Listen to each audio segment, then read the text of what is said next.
Bonjour à toutes et à tous et bienvenue dans Chrétienne, le podcast qui creuse la vie pour servir Christ. Je suis Aurélie Bricot et je suis ravie de vous accueillir comme promis avec ma fidèle co-animatrice Angie Velasquez Thornton et de Suzy Benoît pour poursuivre notre conversation sur la ménopause. Alors justement Suzy, tu souhaitais apporter un complément d'information par rapport à la question que je t'ai posée dans le précédent podcast sur la question de la prise d'hormones et peut-être des différents traitements qui peuvent être proposés en cas de difficulté.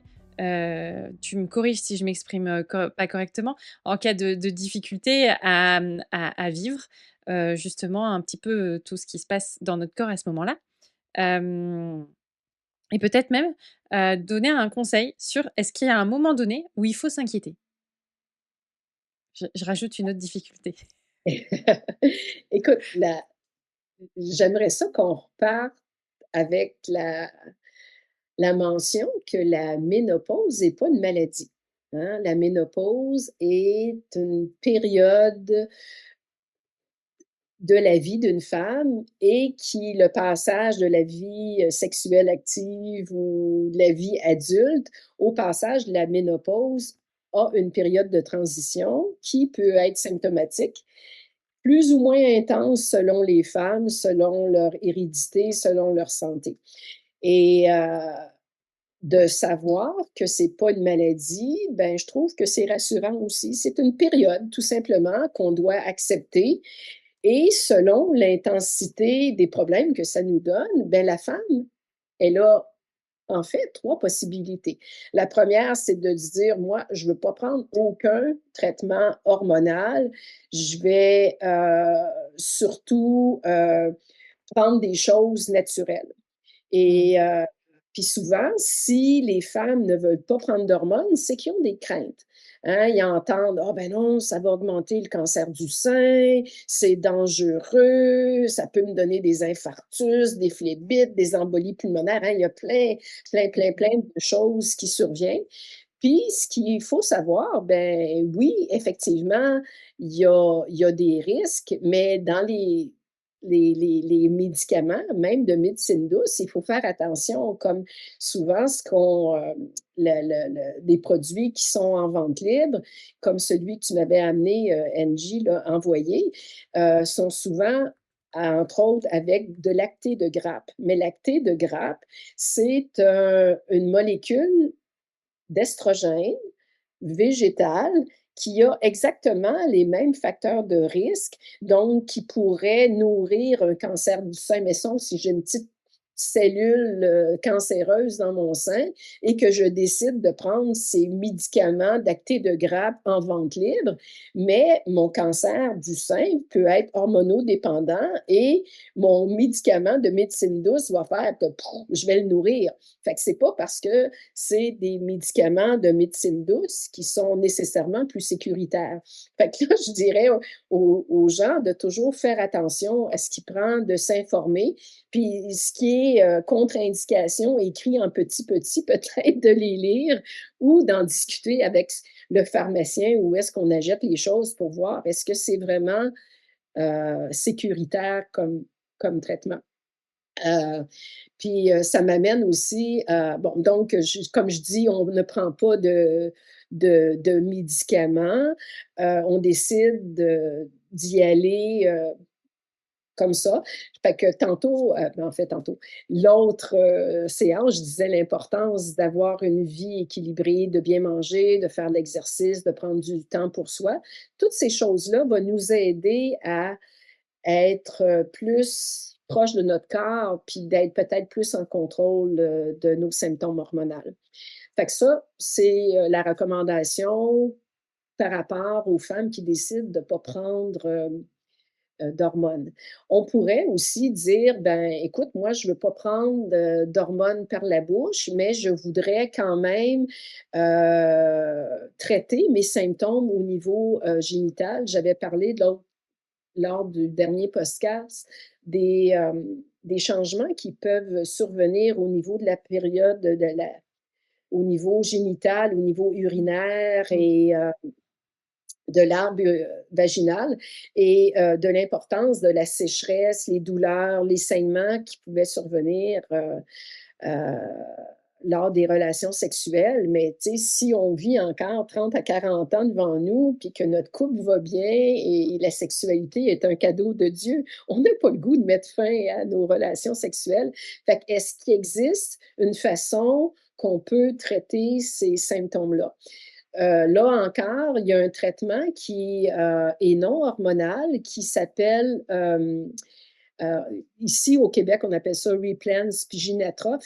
C'est des applications d'hydratant vaginal qu'on peut insérer au niveau du vagin. Il y a une application, on met la crème et à tous les soirs, pendant les 2 premières semaines, on fait un traitement choc où est-ce que le gel va se déposer sur la muqueuse, va faire comme une couche et va réhydrater, va permettre aux cellules de se reproduire et ça va redonner nos couches cellulaires au niveau vaginal qui étaient là. OK? Et par le fait même, ça va diminuer la douleur, ça va redonner de la souplesse. Puis, tu sais, il y a les 2 semaines où est-ce qu'on doit faire un traitement à tous les soirs. Puis après ces 2 semaines-là, on a un traitement d'entretien 2 fois semaine. Fait que c'est pas quand même, c'est facile à faire. Ça peut être dire, bon, le lundi, jeudi, je fais mon application, puis on le rentre dans notre horaire et c'est facile. Et ça fonctionne relativement bien. Ce qui est le plus efficace, par exemple, c'est de mettre des estrogènes locales. Et là, on peut le faire aussi avec une application. Ou bien non, il existe des anneaux des anneaux qui contiennent des hormones qu'on peut mettre dans le fond vaginal, qui s'insèrent autour du col, qu'on peut laisser là facilement pendant 1 à 3 mois et qui va donner des hormones juste locales. Il y a très peu d'estrogènes qui vont en circulation et la majorité des gynécologues vont se sentir même confortables de le donner à une dame qui a eu un cancer du sein. Il n'y a quasiment pas d'hormones qui va dans le sang. Ça reste vraiment une action locale et ça, c'est vraiment ce qui est les estrogènes au niveau vaginal va beaucoup, beaucoup aider par rapport aux douleurs lors des relations et qui va même aussi, c'est intéressant, qui va, en rétablissant l'équilibre au niveau du vagin, va diminuer aussi le risque d'incontinence urinaire, le risque d'infection urinaire qui peuvent survenir chez la femme en périménopause. Fait que ça, c'est quand même très, très, très intéressant. Puis, ça fait que ça, donc, aucun traitement partiel, et il y a le traitement hormonal connu qui va être une forme d'estrogène et de progestatif. Ce qui est important de savoir, c'est que c'est de la mauvaise pratique médicale de prendre des estrogènes par la bouche sans avoir de progestatif, parce qu'il y a un risque important de cancer de l'utérus quand tu ne donnes pas les 2 hormones. Fait que la seule façon que tu peux donner des estrogènes seuls par la bouche au niveau médical, c'est chez une femme qui n'a plus son utérus. Parce que sinon, ce que ça va faire, l'estrogène va stimuler l'intérieur de l'utérus et peut créer un début de cancer d'utérus. Donc, vous retenez, si tu prends des hormones par la bouche et tu as encore ton utérus, d'emblée, tu dois avoir dans ta source d'hormones une estrogène et un progestatif pour empêcher justement et protéger la prolifération de l'endomètre et de risquer. Donc, c'est un package deal. Tu prends estrogène progestatif et là, il y a tellement de façons dont tu peux le prendre. Tu peux le prendre en gel que tu mets sur ta peau, tu peux le prendre en patch et là, la patch te donne une libération d'hormones, d'estrogène et de progestérone qui sont là à bas bruit. Tu peux le prendre par la bouche. Et si tu le prends par la bouche, ben là, on pourrait rentrer dans le débat, est-ce que je prends la Primarine et le Provera, qui sont des hormones qui ont été longtemps, longtemps données. La Primarine est issue de l'urine de jument, OK? et qui ne nous ressemble pas tellement biologiquement, là. Et le Provera, c'est un progestatif qui ne passe pas la barrière hémato-encéphalique, donc qui est beaucoup moins proche de notre hormone de progestérone qui, elle, passait. Euh, les hormones bioidentiques, justement, c'est ceux qui ressemblent vraiment plus à nos hormones qui sont créées par les ovaires. Et là, je vais vous, je vais vous épargner la description moléculaire, mais juste retenir que c'est des hormones qui ressemblent plus à nous et qui vont autant au niveau du cerveau que dans tout notre corps. Et là encore, quand on prend un contraceptif, hein, la pilule pour la contraception, il faut savoir que le niveau d'hormones est à peu près 4 fois plus que ce que l'ovaire produit. Alors que pour la ménopause, c'est pas un enjeu de contraception. Les doses vont vraiment être très, très faibles et on essaie de reproduire la quantité que nos ovaires actifs produisaient. Fait qu'ils sont quand même beaucoup, beaucoup plus faibles. Et là, je ne sais pas si vous aimeriez qu'on aborde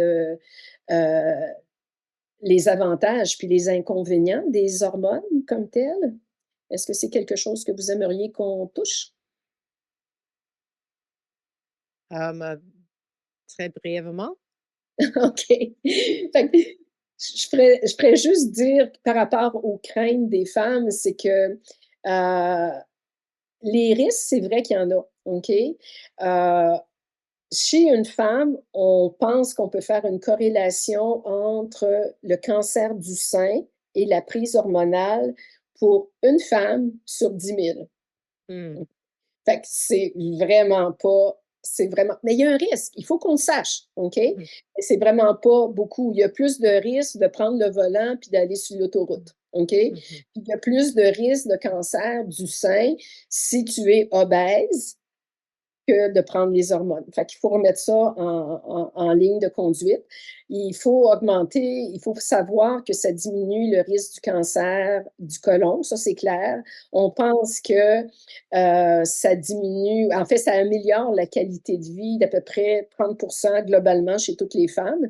Et par rapport au risque de maladies cardiovasculaires, ben, il y a des études qui disent que c'est dangereux, puis il y en a d'autres qui disent que c'est mieux. Fait que je vous dirais que par rapport à tout ce qui est problème cardiovasculaire, ACV, infarctus, ben, il va falloir continuer à lire parce qu'il y a autant d'études qui disent peut-être que c'est dangereux, puis peut-être que non. Fait que globalement, moi, je pense que ici, au Québec, on a le programme de détection du cancer du sein d'emblée. Chaque femme est invitée à partir de 50 ans à faire une mammographie. Fait que, tu sais, moi, ce que je disais toujours à mes madames, ben, même s'il y a une chance sur 10 000 d'augmenter le risque du cancer du sein, si tu fais ta mammographie à toutes les 2 ans, ben, on peut le prendre relativement tôt et le cancer du sein est maintenant vraiment bien traité. La survie à 5 ans est vraiment là. Fait que je pense que, étant donné que les doses sont moindres, que c'est sécuritaire, si le faible risque d'augmentation du cancer du sein, on fait notre mammographie, mais je pense qu'il y a une façon sage de passer à travers ça. Voilà. Merci. Peut-être si nous passons maintenant au côté biblique. Est-ce que la Bible parle de la ménopause? En fait, c'est intéressant parce que chez les femmes et l'âge de non-procréation, il y a peu de mention de la ménopause. Parce que c'est comme si, surtout dans l'Ancien Testament, on regarde les femmes par rapport à la procréation, par rapport à la fécondité. Fait qu'il y a peu de symptômes qui est rapporté par rapport à la ménopause.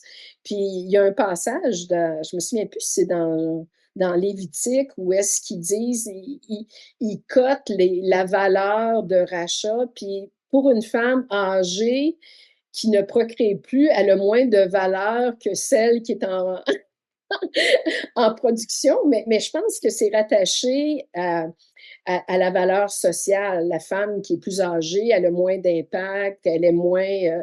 mais c'est la seule mention par rapport à la valeur de rachat d'une femme active versus une femme ménopausée. C'est la seule mention que j'ai trouvée, moi, par rapport à ça.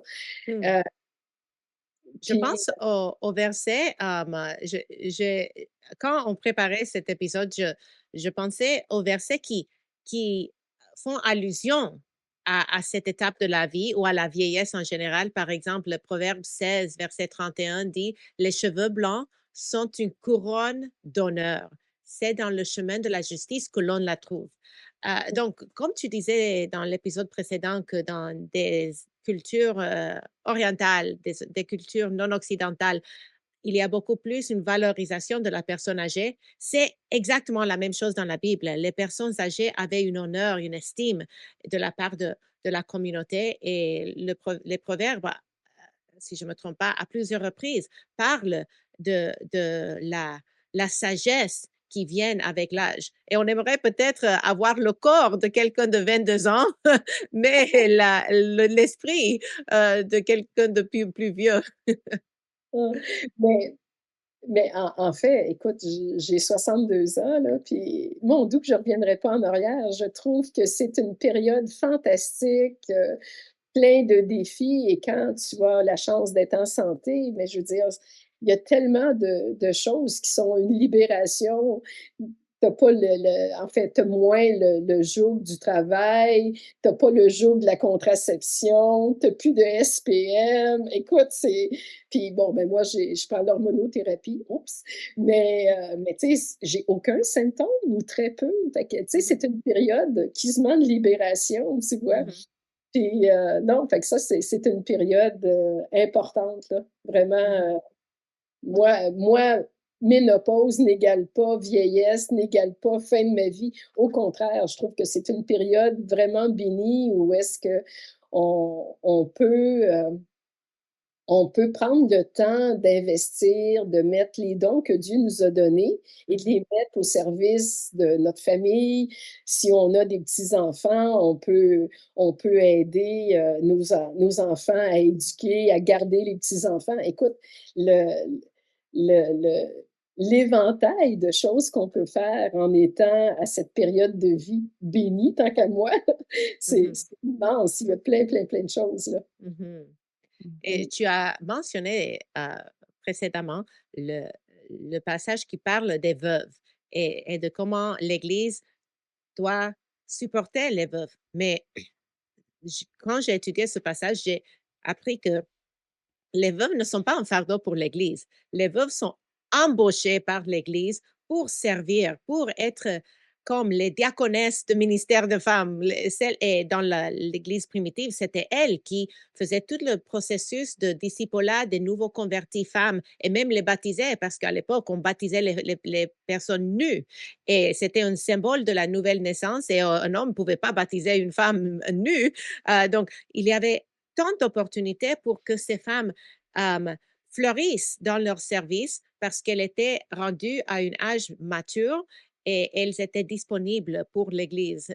Donc, au lieu de voir cette étape de la vie comme la fin, c'est peut-être mieux de le voir comme le début de quelque chose d'encore mieux que le Seigneur nous donne quand il ouvre une porte devant nous, s'il nous donne la santé, de pouvoir le servir sans les mêmes obligations auprès des enfants en bas âge ou bien auprès des parents, parce que la plupart de personnes rendues ménopausées, peut-être beaucoup, n'ont plus le soin de leurs parents non plus. Donc, ils sont vraiment beaucoup plus libres pour servir l'Église et la société.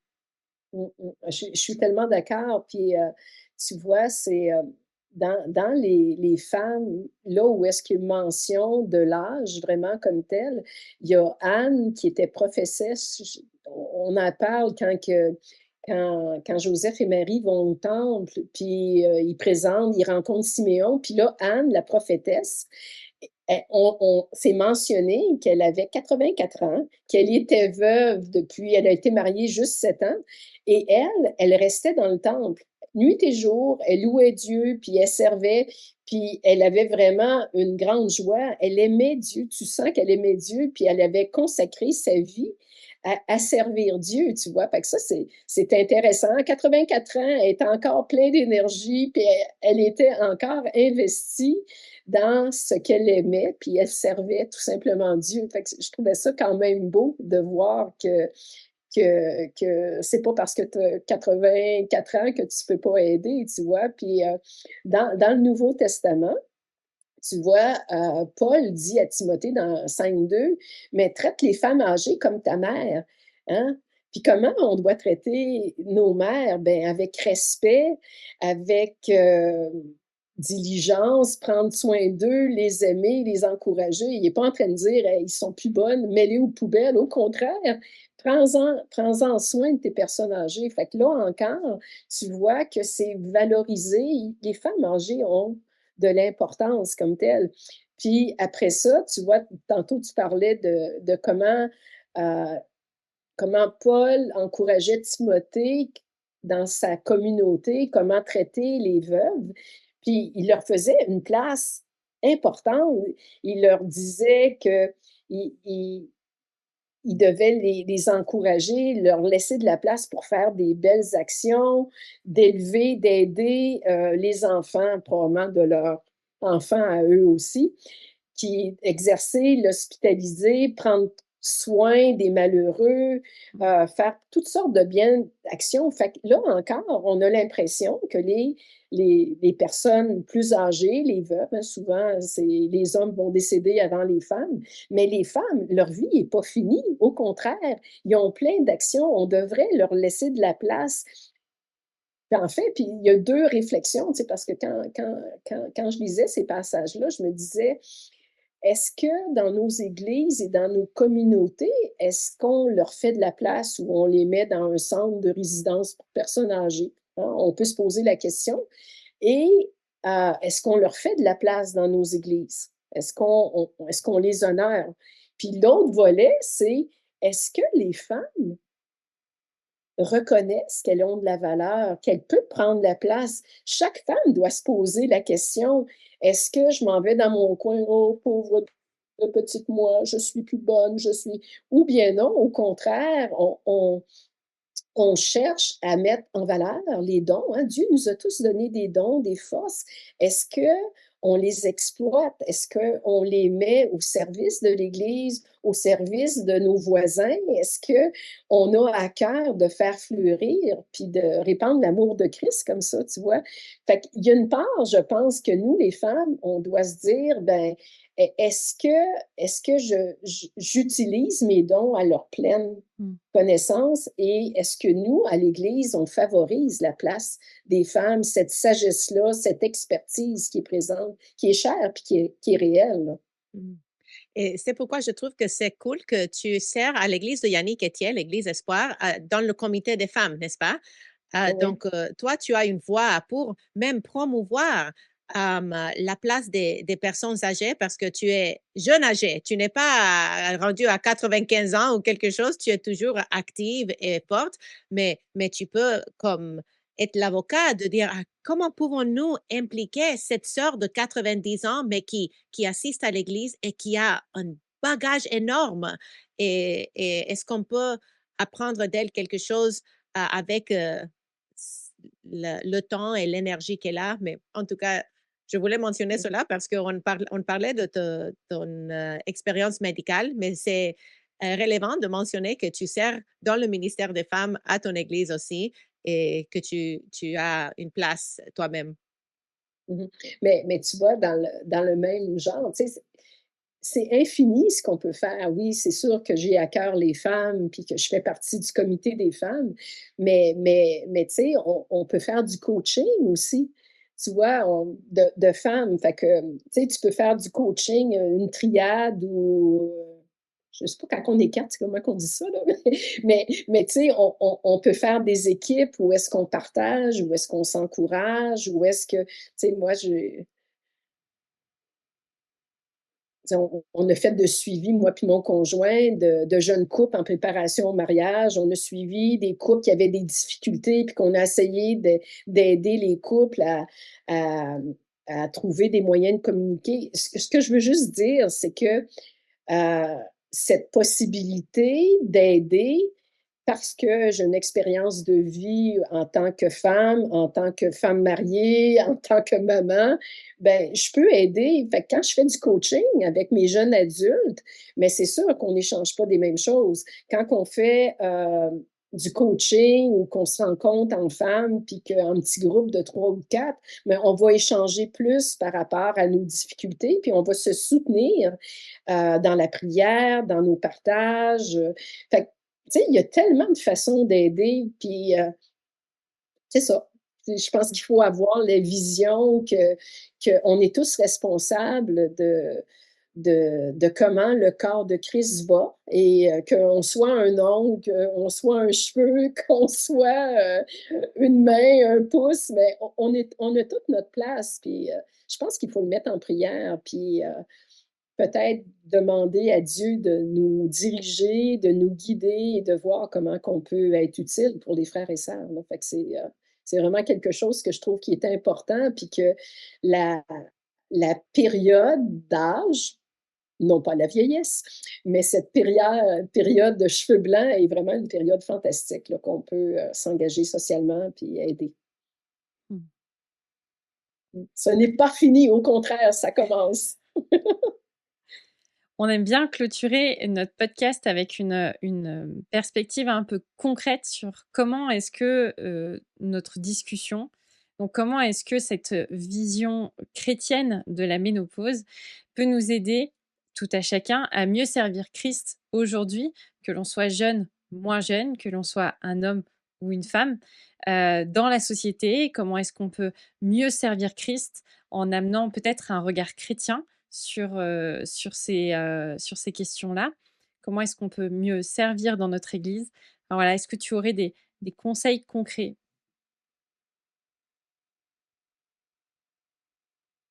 En fait, spontanément, là, je dirais que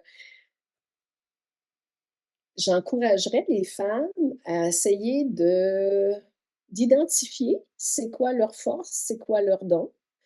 C'est pas toujours évident de les trouver.